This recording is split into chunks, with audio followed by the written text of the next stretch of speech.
Film aksi keren dari Sylvester Stallone ini muncul 20 tahun setelah film Rambo 3 yang rilis pada 1988. Dari pemeran utama, skenario sekaligus sutradara dari Rambo 4 semuanya dilakukan oleh Om Stallone. Nah, di film ini Rambo akan beraksi di perbatasan Thailand Burma yang terpaksa menyelamatkan para misionaris yang ditawan oleh para pemberontak. Rambo memang sudah tak muda lagi, namun tidak kehilangan kehebatan. Ia masih memiliki naluri tempur tersembunyi yang membuatnya bisa menyelinap dan menghabisi berpeleton-peleton tentara musuh seorang diri. Penasaran akan cerita lengkapnya? Yuk kita langsung saja masuk ke alur ceritanya.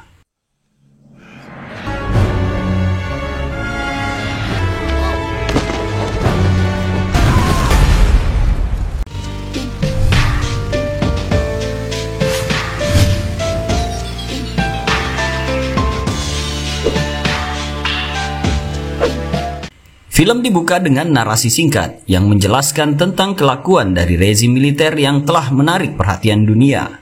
Rezim militer itu menolak semua pendapat dan di kota bagian timur kelompok etnis ditindas. Jurnalis asing mengabarkan kalau ia melihat asap kuning yang diduga sebagai senjata kimia yang telah dipakai di Burma oleh penguasa militer di sana, sehingga menyebabkan terjadinya pemberontakan nasional.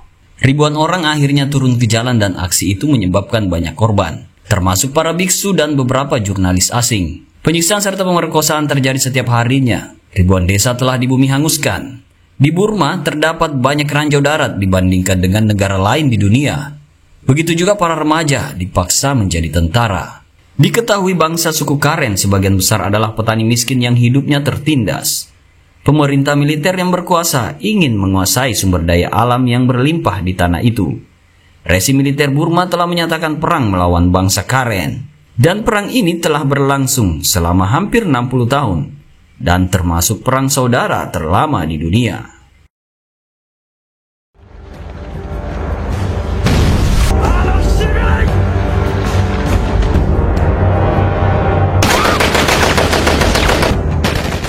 Adegan berikutnya berlanjut di hutan Thailand. Terlihat John Rambo bersama krunya sedang mencari dan menangkap ular jenis kobra. Diketahui 20 tahun pasca peristiwa di Afghanistan dan perang di Vietnam, John kini hidup di sebuah desa terpencil di Thailand. Ia mencari nafkah dan menyambung hidup sebagai penangkap ular. Sekaligus punya bisnis kecil-kecilan, yaitu menyediakan tumpangan perahu untuk penyeberangan di dekat perbatasan Thailand dan Burma.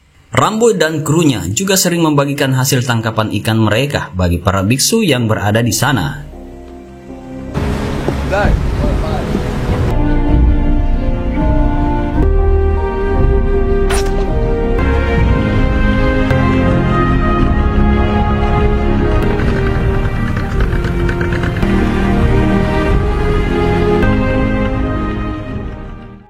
Adegan selanjutnya, kita melihat tontonan masyarakat. Di dalam arena pertunjukan yang menampilkan pawang yang sedang atraksi dengan kobranya. John Rambo sudah tak muda lagi. Wajahnya mulai dihiasi kerutan dan ia tampak tak lagi memikirkan tentang perang.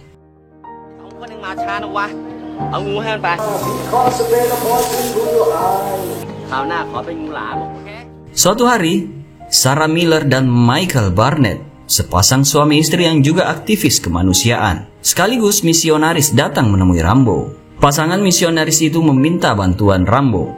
Mereka ingin Rambo menjadi pemandu perjalanan mereka menuju desa Karen, sehingga para misionaris ingin menyewa perahunya untuk diantarkan menyeberang ke Burma. Mendengar hal itu, John yang tahu betul kondisi di sana, mengatakan kalau itu adalah zona perang, sehingga ia tak mau mengambil resiko mengantarkan mereka ke sana. Namun si Michael menjelaskan kalau mereka adalah relawan yang akan ke sana dalam misi kemanusiaan. Michael juga mengatakan bahwa ini adalah kelima kalinya dia masuk ke tempat itu.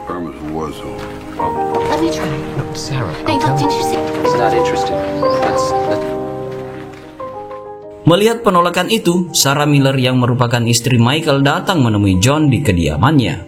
Sarah berusaha membujuk John untuk mengantarnya ke Burma. Namun, John tetap menolaknya.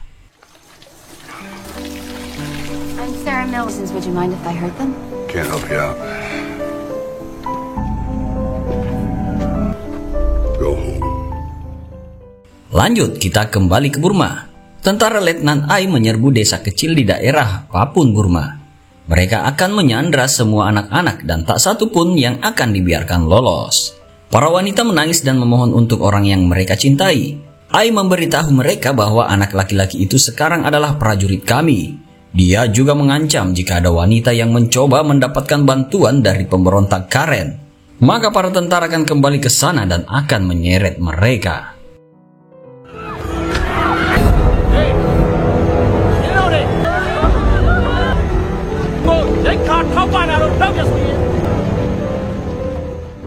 Di saat ingin menuju ke perahunya, ternyata di sana ada Sarah yang menunggunya. Sarah menunggu Rambo dalam kondisi diguyur hujan deras demi membujuk kembali Om Rambo. Sarah sangat bersikeras meminta bantuan Rambo agar mau mengantarnya ke tempat tujuan mereka. Namun, Rambo tetap menolaknya. Rambo yang terus dibujuk dan diberi pengertian mengatakan jika mereka pergi ke sana itu tak akan merubah apapun. Di sana sifat alamiah manusia telah berubah seperti binatang. Membunuh sama mudahnya dengan bernapas dan akan terus berlanjut karena di sana mereka membunuh demi negara. Namun itu bukan berarti negara yang menginginkannya, melainkan hanya dibuat oleh rezim militer yang berkuasa, di mana yang tua yang memulai dan para remaja yang disuruh bertempur. Mereka diculik dan dipaksa menjadi tentara untuk dikorbankan. Akhir dari itu semua tentunya bukanlah kemenangan, namun orang tak berdosa yang akan jadi korban. Lalu setelah itu Om Rambo menyuruh Sarah pergi saja. Namun Sarah mengeluarkan kalimat pemungkasnya, mengatakan bahwa mencoba menolong kehidupan orang lain tidak akan menyia-nyiakan hidup mereka. Dan akhirnya Om Rambo pun meleleh dan bersedia mengantarkan mereka. You would have taken us there.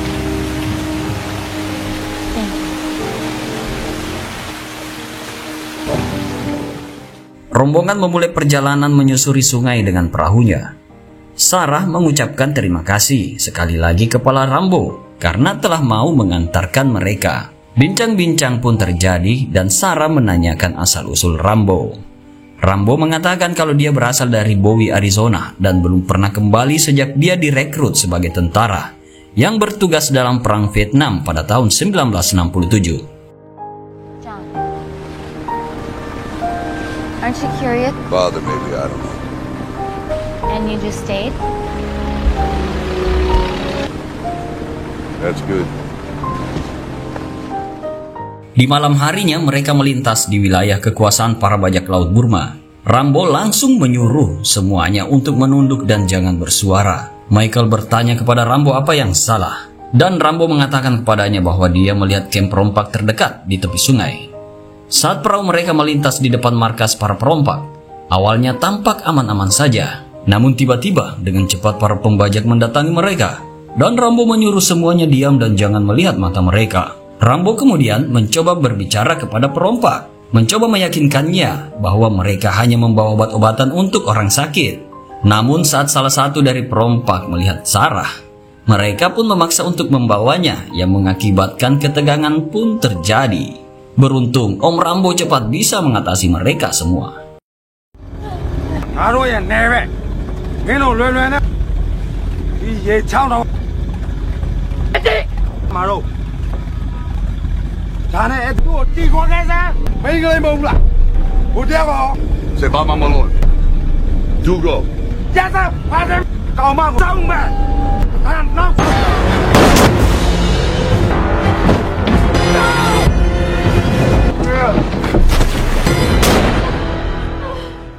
Michael terlihat kesal dan menyuarakan ketidaksetujuannya atas tragedi yang baru saja terjadi. Ia mengatakan kepada Rambo bahwa memang kau pikir tindakanmu benar, namun mengambil nyawa itu tidak benar. Rambo pun jadi kesal dan langsung mencengkeram lehernya. Dan dengan kasar mengatakan jika dia tidak membunuh para perompak tadi, maka mereka semua akan dihabisi dan Sarah akan diperkosa dan mungkin juga tak bisa diselamatkan. Rambo lalu menganjurkan mereka agar kembali pulang saja, tetapi Sarah terus membujuknya meyakinkan Rambo bahwa semuanya akan baik-baik saja. Para misionaris tetap ingin melanjutkan perjalanan mereka karena tujuannya sudah sangat dekat.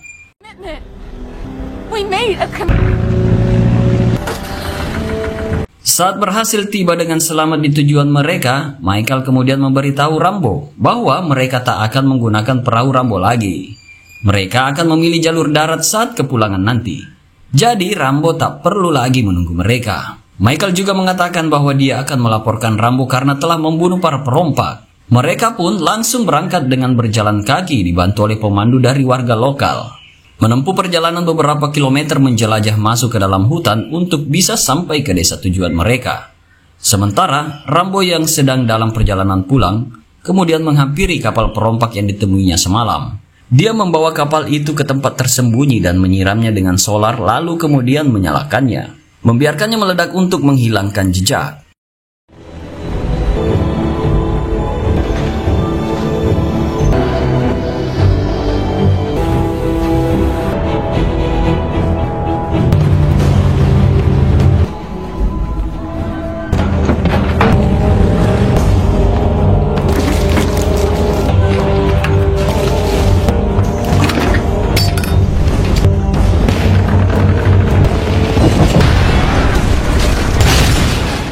Para misionaris pun akhirnya tiba di desa tujuan mereka. Di desa tersebut mereka langsung memberikan bantuan kepada para warga. Seorang misionaris yang juga seorang dokter gigi langsung memeriksa mulut setiap orang. Misionaris lain membagikan Alkitab dan mulai berkhotbah tentang Tuhan. Kemudian di tempat Michael, orang-orang yang terluka akibat ranjau darat juga diobati. Namun tak lama kemudian, tiba-tiba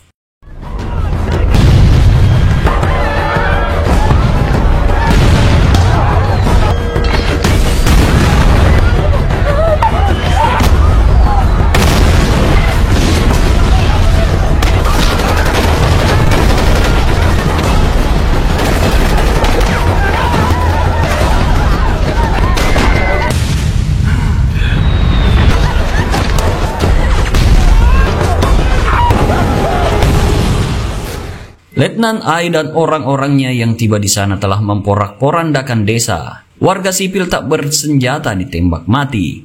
Mereka juga mengambil paksa semua remaja laki-laki untuk direkrut jadi tentara. Mereka juga menculik para wanita muda untuk dijadikan sebagai pemuas nafsu mereka. Sarah dan misionaris lainnya yang tersisa pun tertangkap dalam serangan itu.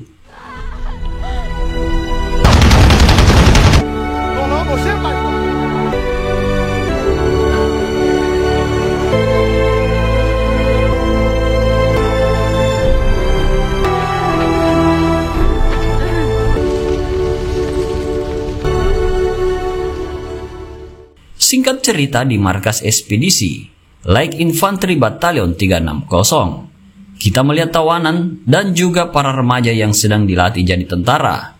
Sarah ditawan di dekat kandang babi, sementara rekan lainnya disekap di tempat yang terpisah.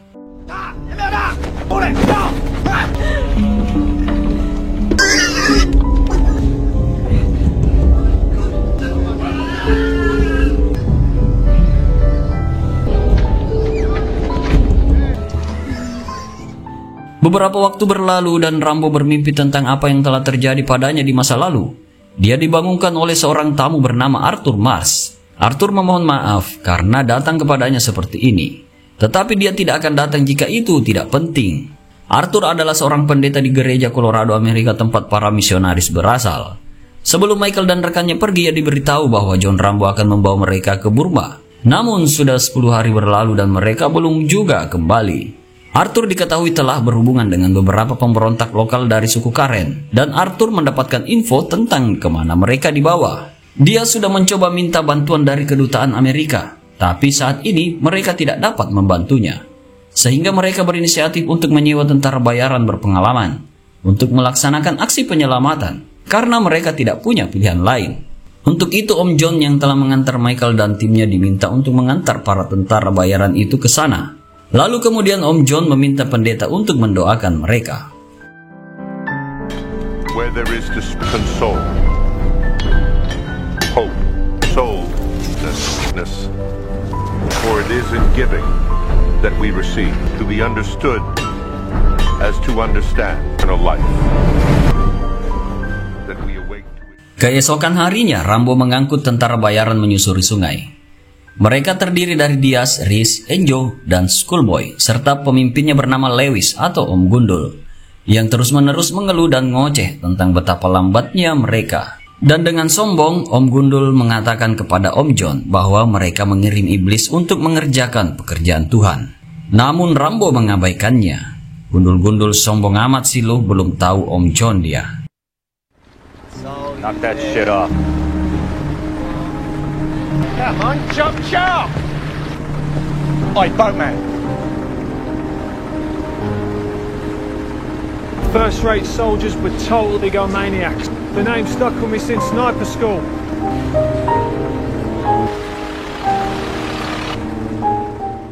Singkat perjalanan, mereka akhirnya tiba di sana. Dua orang pemandu lokal bernama Min dan Ta merupakan anggota dari pemberontak suku Karen telah menunggu kedatangan mereka. Min akan memandu mereka ke tempat tujuan. Om John membawa perlengkapannya berencana untuk ikut mereka, namun ditolak oleh Om Gundul. Om Gundul memintanya untuk menjaga perahunya saja. Namun satu rekannya bernama Schoolboy atau yang akrab disapa bocah ingusan tidak keberatan kalau Rambo mau ikut mereka. Namun si Gundul tetap saja menolaknya. Come on, move. All right. Let's get on with it. I've got a claymore.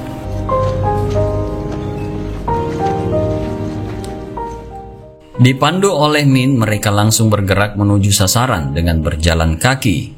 Menempuh perjalanan beberapa kilometer untuk bisa sampai ke tujuan. Di tengah hutan mereka melihat sebuah bom, peninggalan Perang Dunia Kedua yang sepertinya masih aktif.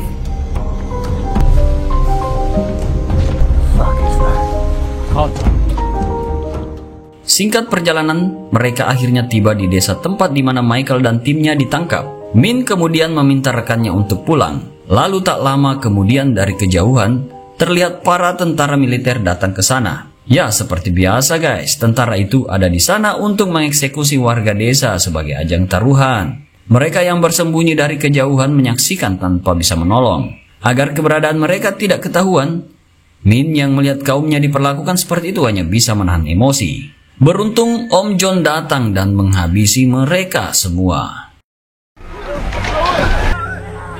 What are they doing, man?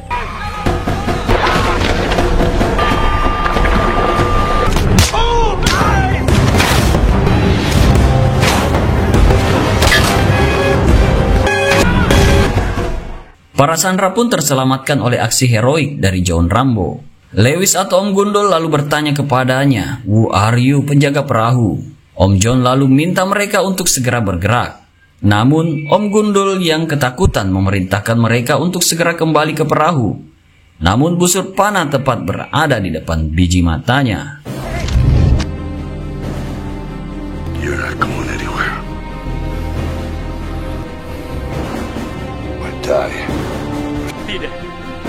Kacau matilah. Di malam harinya dengan menggunakan kendaraan militer, mereka bergerak menuju ke markas ekspedisi. Mengatur rencana dan pembagian tim, Schoolboy mengambil posisi di menara pengintai dan langsung membunuh penjaga yang ada di sana. Setelah melewati pos jaga satu demi satu, mereka mengambil posisi masing-masing sesuai rencana dan Om John yang terakhir melompat.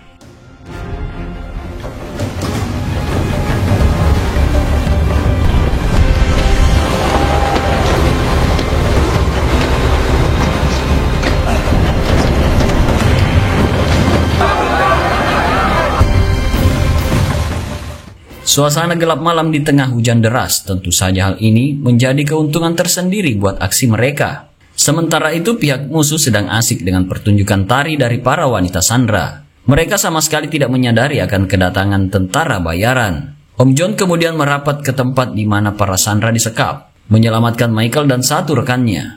Lalu lanjut bergerak ke tempat Sarah disekap.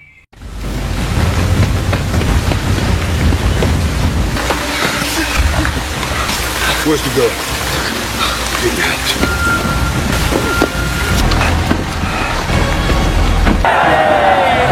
There's two of them in the cage. Near the bench.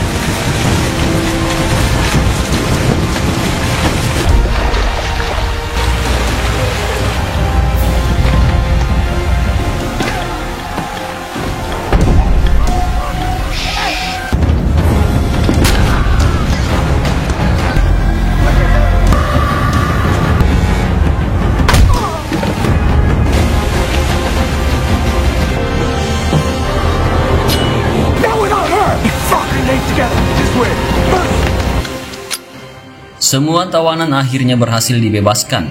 Namun, mereka harus terpisah karena Om Gundul dan timnya memutuskan untuk pergi lebih dulu. Mereka mengambil jalan menuju area perkebunan. Sementara Om John, Schoolboy, dan Sarah mengambil jalan berbeda untuk meloloskan diri. Di pagi yang cerah mereka semua terlihat masih terus berlari tanpa henti untuk menjauh pergi meloloskan diri.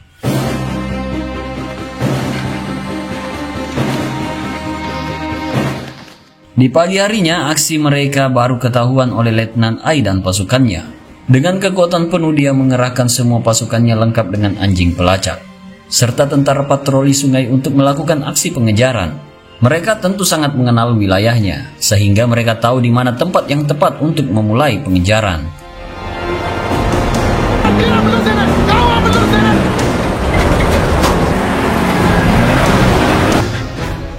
Mereka membagi tim untuk mengejar dari berbagai penjuru. Terus berlari di tengah hutan, Om Gundul terkena ranjau darat yang membuat kakinya robek. Akibatnya, tentara yang mengejar mengetahui lokasi pelarian mereka. Sementara itu, pemandu mereka, Min dan Ta, menghilang entah kemana. Son of a bitch is gone!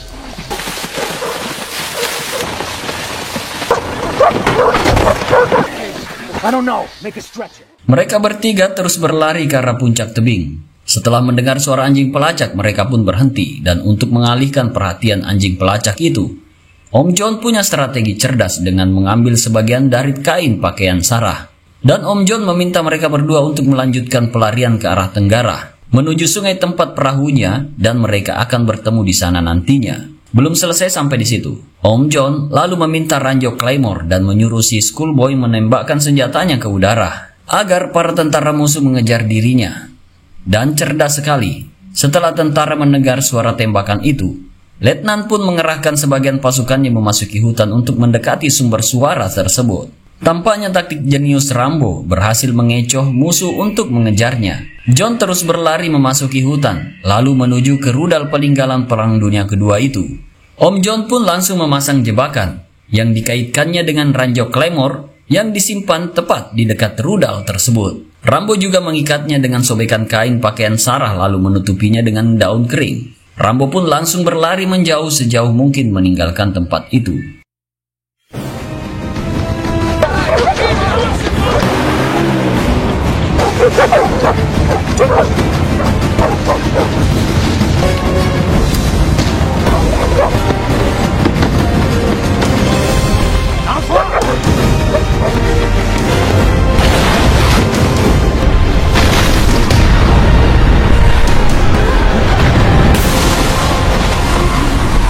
Mereka berdua yang terus berlari di puncak kemudian terhenti karena melihat pergerakan di tepi sungai melalui teleskop snipernya. Schoolboy melihat tentara ekspedisi berhasil menangkap rombongan si botak. 4 tentara bayaran rekan Schoolboy termasuk Lewis yang terluka di kakinya akibat terkena ranjau dihajar habis-habisan. Bahkan tentara bersiap menembak mati Lewis dan timnya, juga para misionaris itu termasuk Michael suami Sarah. Nah lalu tiba-tiba Nothing we can do.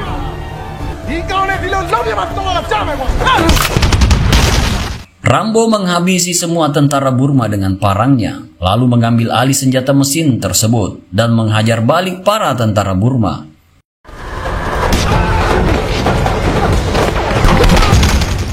Lewis dan 3 rekannya pun tak ingin ketinggalan. Mereka meraih senjata dan ikut menembaki tentara Burma. Dalam sekejap, tempat itu menjadi bising dengan suara desing peluru dan bunyi ledakan.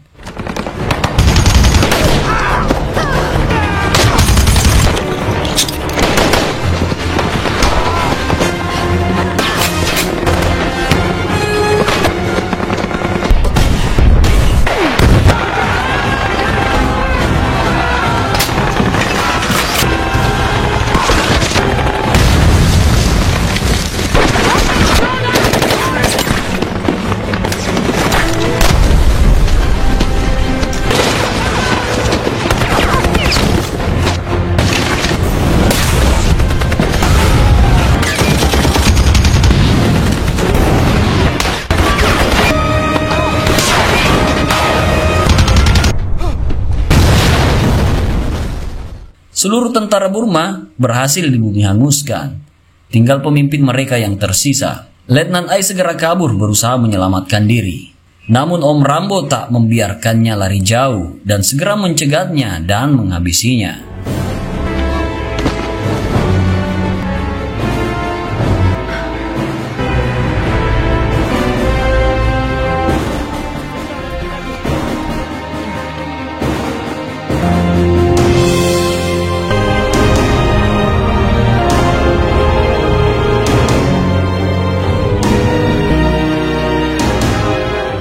Film pun diakhiri dengan John Rambo yang masih gondrong kembali pulang ke kampung halamannya di Bowie, Arizona, Amerika Serikat.